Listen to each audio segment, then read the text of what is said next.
Hello,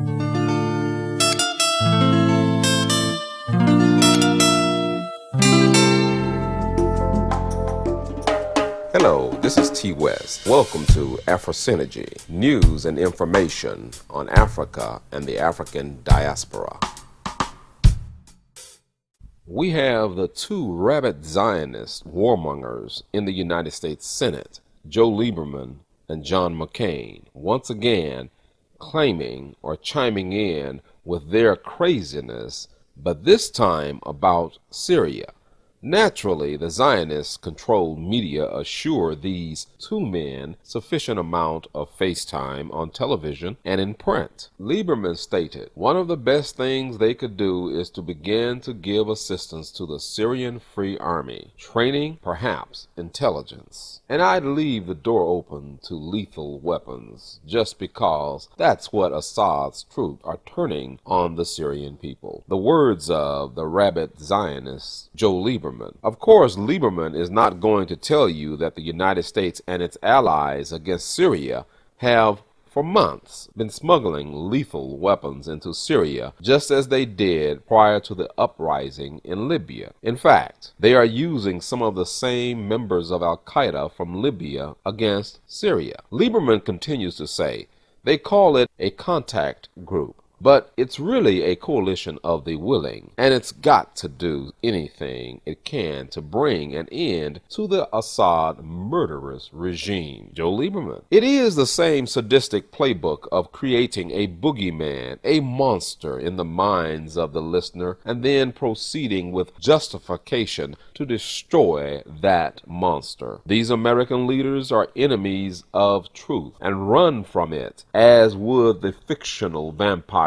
from sunlight. The last time we heard the term coalition of the willing was when George W. Bush bucked against the United Nations and decided to start an offensive war in Iraq based on proven lies about weapons of mass destruction in Iraq. Obama's agenda is to first get the UN's cover for the crimes he commissions, one exception being the drone killings. Well over 1 million Iraqis were murdered, and today Iraq convulses with violent bombings on a weekly basis. But 5,000 U.S. forces have been deployed to Kuwait and elsewhere. Perhaps they are trying to get the United States troops as far away from the atmosphere of poisoned, depleted uranium munitions dropped by the United States military upon Iraq. We saw this same deadly game played in Libya with some of the same terms, for example, contact group or first contact. It is disturbing that these old white men and women seem to think they are actors in a Star Trek movie. This is not only an indictment upon the traditional white devils,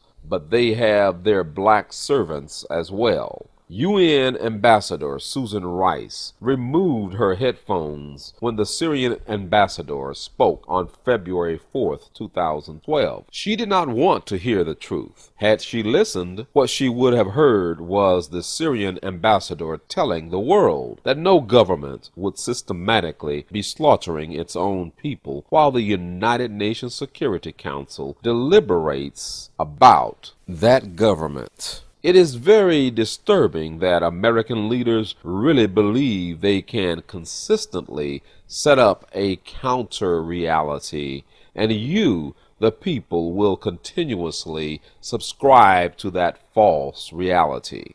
The insane John McCain talked to the media about the delivery of deadly weapons to the criminal anarchists in Syria, asking the question of, how do you do it? If you do it in a visible fashion, that the arms get to the right people, that it's used effectively. It's much more complicated in many respects than it was in Libya.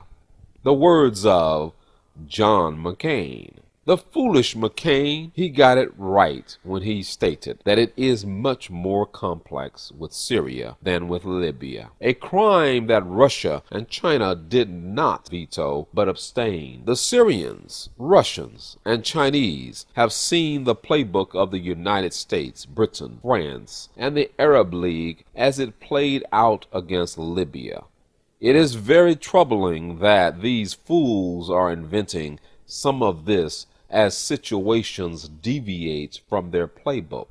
McCain stated, all of the options have got to be considered. Maybe a no-movement zone, maybe a sanctuary zone, as I said. They're making it up as they go. How would you like to have a no-movement zone in the United States of America? On the Franklin County, Virginia Patriots site, in an article entitled, McCain-Lieberman Police State, the following words were written. Sometimes I have to wonder who is more dangerous, our government or the terrorists. Last year, when we were fighting the battle against the government takeover of our healthcare system, a few Republicans managed to slip in a bill without a lot of fanfare or media coverage. Okay, the terrorist is our government. Our government is the terrorists. This should be abundantly clear after seeing the United States government allied with Al-Qaeda in Libya and now in Syria. So these devils want to cover up their evil doings, their evil alliances. They always call upon the convenient Al-Qaeda when they need it. For example, on February the 10th of this year, there was an article in McClatchy publication entitled, U.S. Officials Al-Qaeda Behind Syria Bombings. That article was written by Jonathan S. Landay, and it stated, in part, the Iraqi branch of Al-Qaeda seeking to exploit the bloody turmoil in Syria to reassert its potency carried out 2 recent bombings in the Syrian capital of Damascus, and likely was behind the suicide bombings Friday that killed at least 28 people in the largest city, Aleppo, U.S. officials told McClatchy. Now, these U.S. officials have perpetually lied. They are allies with Al-Qaeda. Al-Qaeda is them. They use it, as I said, when it's convenient to use them. This is just another clear example of the crimes that the American government commit and committed in Libya and in Syria. You saw the Al-Qaeda flag flying on top of the courthouse after Muammar Gaddafi was assassinated. This Al-Qaeda flag flew right there in Benghazi, Libya. Al-Qaeda. And then we also know about Belhaj, one of the Al-Qaeda main leaders in Libya. They made him, that is the French, American, the British, and the Qataris, they made him briefly the military leader in Tripoli, Libya. It's very clear. Wake up. This should be abundantly clear. It is also allied with an element of the Muslim Brotherhood, which participated in smuggling weapons across the border from Egypt into Libya. March 17, 2011, the Wall Street Journal reported the Egyptian weapons transfers began a few days ago and are ongoing according to a senior U.S. official. There's no formal U.S. policy or acknowledgement that this is going on, according to a senior official. But this is something we have knowledge of. As I said, they were smuggling weapons into Libya a year ago from Egypt, working with some members of the Muslim Brotherhood and, of course, Al-Qaeda. Now, around about that time, the United States government was trying to get the Saudi government to supply weapons to the insurrectionists in Libya's eastern city of Benghazi. Qatar was already assisting these criminals in Benghazi, and most of us know that Qatar is a front state for the United States military. On the topic of providing weapons and other assistance to the criminal anarchists in Syria, McCain states, "The key to them is not whether you do them, but whether you do them and have the desired effect. And that's not clear to me what the efficacy of all these options are." The words again of Senator John McCain. All right, this Zionist pigeon needs precedence. Let's consider Libya. The Libyan National Transitional Council is often in hiding with no control over Libya today. Recall the last time you heard about the NTC chief, Mustafa Jalil. It was about his car being destroyed in Benghazi's parking lot, and he was being sneaked out of the building into an ambulance as a crowd broke into the NTC headquarters. There are the dogs of Misrata terrorizing, beating, and killing black Libyans living in refugee camps because they have been chased from their city and villages. We have a resurging of green revolution in Libya, both of Benghazi and all the way to Tripoli and beyond. We have some Libyans driving through the streets of Benghazi with the patriotic songs reminiscent of Muammar Gaddafi, blasting from the loudspeakers. We have the Tuareg situation that is now brewing in Mali and the surrounding region. The Institute for Security Studies recently wrote, after Gaddafi's death, thousands of Tuaregs who had previously served in his army have now returned to Mali, Chad, Niger, among others, with potential risks of destabilization of those countries. Key questions in the minds of many of who can fill the vacuum left by the Libyan dictator, and what impact the ongoing violence in northern Mali could have on the already volatile and complex security environment of the Sahel. Now again, this is a Zionist institution using the vernacular that they use. For example, the dictator. The worldwide dictator, we know who that is. It is the banking merchants of America, Britain, France, Israel, and their Arab League slaves. John McCain is not going to say anything about this. These are the insane men and women who govern the United States. Your country is in need of a real revolution, and the first volley should be the boycotting of the 2012 elections in the United States. Recently, I was listening to the interview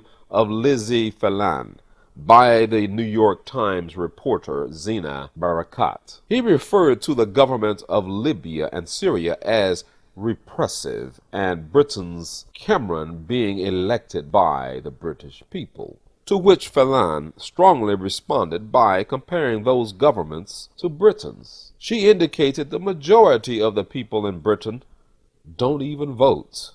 Therefore, David Cameron really don't represent the people of Britain. Barakat had no comeback against this strong fact. Phelan then indicated that Libya, over a number of years, had fewer deaths described as crimes against humanity than Britain has in 1 month. Yes, Libya has fewer crimes against humanity than Britain does in 1 month compared to Libya over a period of years.